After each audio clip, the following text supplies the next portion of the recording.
One of my favorite books is Frankenstein. And if you've never read Frankenstein, I would suggest reading Frankenstein if you only ever just watched the movies where he's got the green face and the bolts in the side of his head. And Frankenstein's worth a read because people get it wrong. Frankenstein is the doctor, Dr. Frankenstein. And then the monster is the monster. People call the monster Frankenstein. It's backwards. That'll be my literary diatribe of the day. Dabo Swinney has become Dr. Frankenstein and the Clemson football program, and maybe more accurately, the Clemson fan base is the monster. In Frankenstein, Dr. Frankenstein becomes consumed with the idea of, can I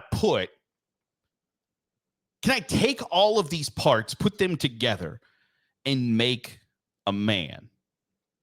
Can I make a monster? Now, he's not trying to make a monster, but he does, in fact, end up creating a monster. And I don't think it's unfair to say that Dabo Swinney has created a monster at Clemson because for a very long time before he became their head coach, they were unsuccessful. The fan base was dissatisfied. They never reached the heights that they thought they should. Dabo Swinney comes in and struggles at first, but turns that program around, wins 2 national championships, does a great job, and people get accustomed to winning and winning national championships, something Clemson has not done in recent memory. And so now with a 1-2 start, the chorus of Clemson fans are back saying, hey, are we ever going to get to where we want to get to with Dabo Swinney as our head coach? Are we going to be a championship caliber program again? And the longer that we don't meet those qualifications, the longer that we don't get to those expectations, the more they become convinced that Dabo Swinney is not the guy to get them to that promised land. And so he was asked about it, and he had this to say about how he feels right now as the head coach of the 1-2 Tigers. If they want me gone, if they tired of winning, they can send me on their way because that's all we've done is win. So if they tired of winning, we've won this league 8 out of the last 10 years. Is that not good? I'm just asking. Is that good? I don't know if that's good or not. To win your league 8 out of 10 years, to go to the playoffs 7 out of 10 years, to be in 4 national championships, win it twice. Yeah, we're a little down right now. Take your shots, but I got a long memory in case y'all don't know. We'll be all right. We'll bounce back. This is a program built to last. Always has been. Always will be. And I would just say if you give up on us if you don't believe in us because we've lost 2 games down to the last straight and you didn't believe in us anyway, so it don't matter. You wasn't all in anyway. If you're all in, you burn the ships, man. There ain't no exit strategy. Like, you're freaking all in. And hey, listen, I mean, if Clemson's tired of winning, they can send me on my way, but I'm going to go somewhere else and coach. I ain't going to the beach. Hell, I'm 55. I got a long way to go. Y'all going to have to deal with me for a while. I got a long way to go. I'm just getting going. I'm just now good enough to be a head coach. I'm just now figuring it out. So we'll be around a while. Does the term gaslighting mean anything to you? Dabo Swinney is Dr. Frankenstein. He built the monster and now is terrified of the monster because when you build to that level of success, you have to sustain it. And if you don't, if you take a step backwards just for a brief moment, people question. And it's very clear that Dabo Swinney does not like to be questioned. He does not appreciate.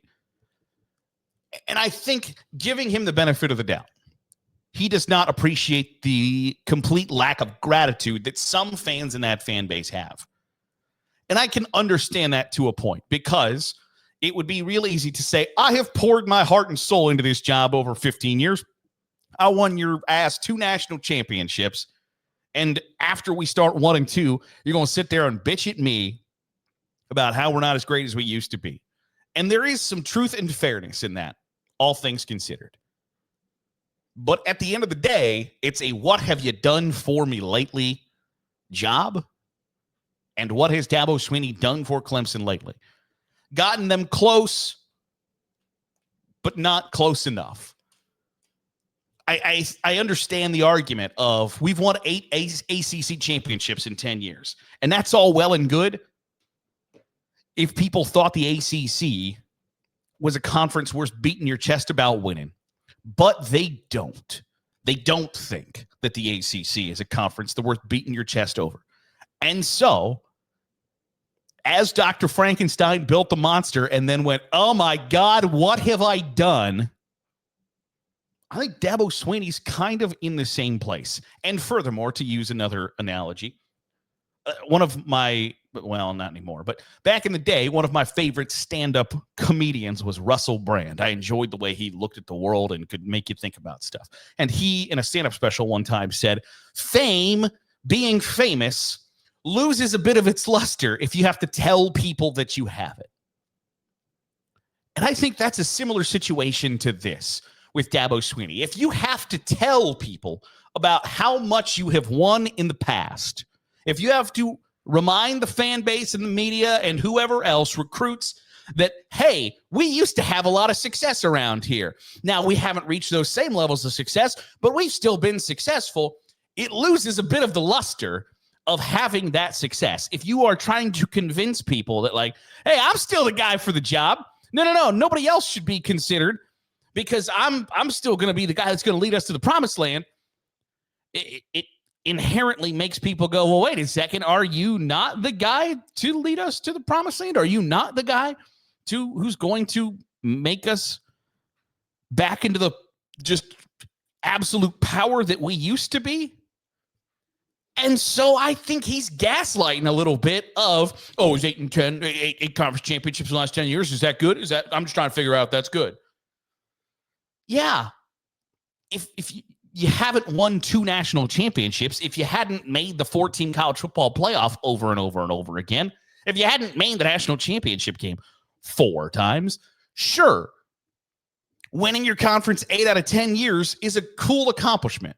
But the problem is that you had won 2 national championships, that you had made the national championship game 4 times, that you continually made the 14 college football playoff, and now you're no longer at that standard. But you started the standard. You set the standard. You created it. You are Dr. Frankenstein. And now you're terrified about the monster that you've built, the program, the fan base, etc. And I don't know the way out of it other than winning. And it's obviously easier said than done. But it's nobody else's fault but your own. Both the success, which you wholly want credit for, and also the blame, which you want to completely pass off. It is gaslighting in the idea that you're wanting to. I think most people can look past the loss against LSU at home to open the season because LSU is good, supposed to be good, a high caliber program with a potential number 1 overall pick at the quarterback position and a Hall of Fame coach. People can look past that. When you then lose to Georgia Tech, that Haynes King ain't going to sniff an NFL roster. Brent Keith's probably not going to be in the College Football Hall of Fame someday. And Georgia Tech sure as hell ain't LSU. That is where people go, well, wait a second. And so when you say, oh, nobody believes in us, all that other bullshit that comes out of your mouth, all it does is turn off the fan base because you're asking me to not use my eyes and see what I'm seeing and just go, no, just trust me in what I'm saying. Don't believe that your eyes tell you that we're not up to snuff, that we're not a good enough football team, that we're not as good as we used to be when we were at our absolute peak. And not being at your absolute peak is okay. It's okay to not be at your absolute peak, especially when your peak was that good. But if you were on the same damn mountain I don't think anybody would be able to say, hey, what are we doing here? But it's clear that Clemson is not.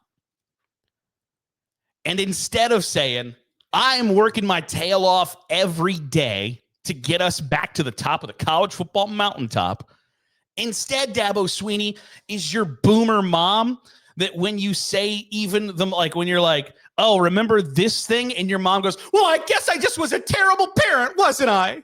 Like, well, what the hell are you talking about? That wasn't even the point of what I was saying. That's Dabo Swinney right now. And the only way out of it is winning. And they're not doing that right now. And that just makes the problem grow and grow and grow. He's upset that people aren't appreciative enough of what he built. And they're not going to be appreciative enough of what he built until he continues to build it. And that's a hell of a spot to be in. So I sympathize and empathize at some point. But it's always somebody else's fault but Dabo's. And at some point, you have to just wear it, brother. And it sounds like something he's just incapable of doing. That'll do it for today's episode of the Daily Huddle. I appreciate you making us a part of your day, however it is, wherever it is you're doing so. If you're watching on YouTube, hit the subscribe button. Make sure you get all the great college football content we're pumping out. If you're listening on the podcast feed, drop a 5-star review. It goes a long way in helping out the channel. I'll see you tomorrow for another episode of the Daily Huddle.